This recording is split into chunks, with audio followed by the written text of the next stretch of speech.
lived happily ever after. What a good book that was. Oh, hello all. I'm the Film Bastard. Welcome back. You know, we here in Canada just had a really swell election not too long ago, and our neighbors to the south are never really not in the throes of a presidential election. We wanted to host a Super November here at the Film Bastard, based around Oliver Stone's presidential biopics. But they're all just kinda boring. It's not that they're bad films. In fact, quite the opposite. Most of them are really good films. There's only so many ways you can say the main character looks nothing like who they're portraying, yet everyone else is the spitting image. And these are things that may or may not have happened.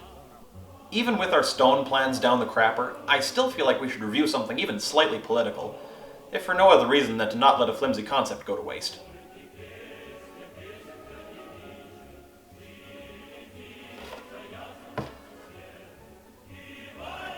Well, when in the motherland, do as the Ruskies do.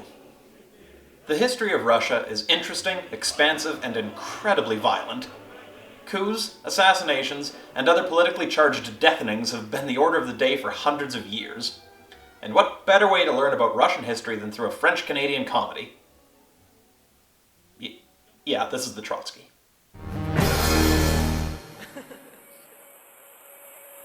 The Trotsky was written and directed by Jacob Tierney and follows 17-3/4-year-old Montreal high school student Leon Bronstein, played by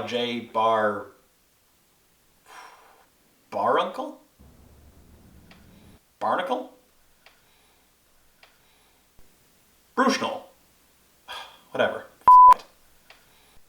At any rate, Leon thinks that he's the reincarnation of Bolshevik leader Leon Trotsky, as evidenced by his constantly calling his dad a fascist. Fascist? Fascist? He's a fascist. Fascist, thank you. After staging a hunger strike in protest of some perceived injustice, I'm sure, Leon is arrested.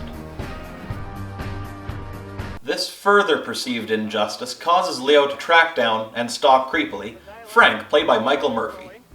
Frank was a one-time activist, lawyer, and member of the Communist Party of Canada, but now spends his days smoking doobs and munching out, which clearly makes him the best part of this movie already. After begging for counsel in the street, like all good revolutionaries had to do at some point, Leon is introduced to PhD student Alexandra, played by Emily Hampshire. Upon hearing her name, Leon is convinced that they're to be wed because... Did I mention that he thinks he's the reincarnation of Leon Trotsky? Like, to the point of creating a manifest destiny board to follow? After an argument about Nazism, I know it's the Nazis again, Leon's father enrolls Leon in public high school. You monster. You know, a lot of the subversive comedy comes from Leon and his awkward interactions with the things and people around him that he's not familiar with. It's during one such interaction that he's introduced to the living embodiment of fascism, Principal Burkhoff, being played by Colm Feore. I like to run a pretty tight ship. I respond passionately to structure, so... Then we should get along just fine. Huh. Instead of eking his way through high school, Leon picks a bone with another fascist, Mrs. Davis, played by Damini Blythe. He shows up in detention as an act of solidarity with his fellow students, which doesn't earn him any favors from the authoritarian dictatorship of the school. After learning that the student union's legislative power only extends to planning the school dances, Leon suggests that they form a real students' union, which will fight for the fair and equitable treatment of students, among other things, I'm sure. But there's still a dance to plan, right? The next suggestion, whatever it is, that's what we're doing, okay? Social justice? All right, this meeting's adjourned. What? No, that's not our theme. It's not our theme. Are you my Stalin, Dwight?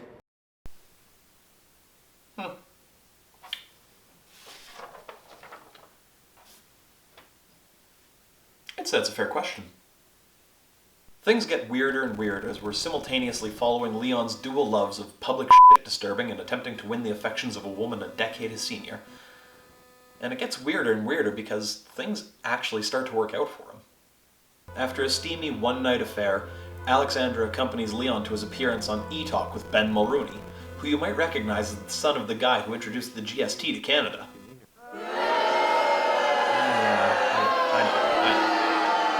A central theme that the movie often grapples with is a question of apathy versus boredom.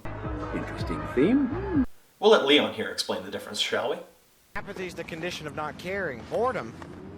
Boredom's just a slumber one can be roused from.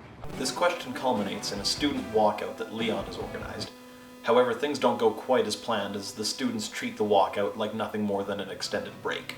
Leon and his small student union attempt to petition the school board, headed by Genevieve Boujol, to introduce a students' union. However, they're dismissed in perhaps the most overacted way possible. But I must warn you, this is not your daddy's factory. This is the government. Do you know what happens to government workers who strike illegally? They go to jail. At the social justice themed dance, which includes a delightfully decisive burn against a student dressed up as Ayn Rand, A girl dressed as Ayn Rand just told me that you threw her out. And Why? this is a fascist-free zone, Dwight. Maybe you should leave as well. Leon proposes that they take the school in a coup d'etat and force a union's formation. You know, there's just so many bloody things wrong with that, I don't even know where to begin. But ours is not to reason why, as Leon and his merry band of misfits storm the building and take Colmfior hostage.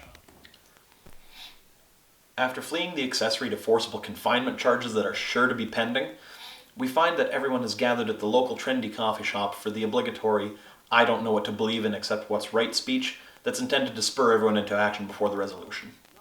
And wouldn't you know it, everyone does show up to the crime scene. Everyone is there.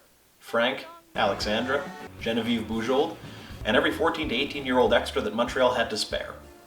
Leon is understandably arrested, and although the charges against him are dropped, he's not allowed to attend school in the province of Quebec ever again. The last scene of the film is dedicated to a director's cameo.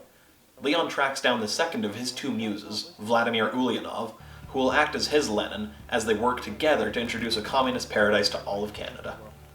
So that was the Trotsky. Director Jacob Tierney likened this film to a souffle. It's light and it leaves audiences smiling by the end. And yeah, that's about accurate. If you're looking for a history lesson here, you're going to be sorely disappointed. The film never tends to move past one joke. Leon is serious and awkward, but strangely enough it tends to carry the film very well. Jay Brussels Sprouts is the spitting image of a young Trotsky, and his seriousness about some misguided ideals is charmingly endearing. Something that the film always dances with but never discusses aggressively is that central question of apathy versus boredom. It's clear that the progression throughout the narrative is intended to be the stirring of the populace from apathy induced by restrictive regimes, but it never goes beyond a superficial presentation. Are students really bored, or are they looking for one all-encompassing cause to get behind? In 2012, Quebec students actually took to the streets to strike and protest against a significant increase in tuition. This so-called Maple Spring actually succeeded in bringing about a tuition freeze. Student protests are not uncommon, and their effects can often be far-reaching and profound. Now, the Trotsky is by no means a perfect comedy. It's a little long, and if you tire easily of one-note jokes, then you're going to get really sick of the plot really quickly. But for a film that wasn't even on a lot of people's radars, I think it's safe to say that it exceeded a lot of expectations. All we need now is a follow-up sequel in which another Montrealer thinks he's the reincarnation of Rasputin. Now that would be worth my weight in comedy gold. I'm the Film Bastard. And as always, until our next review, 6 Semper Cinema.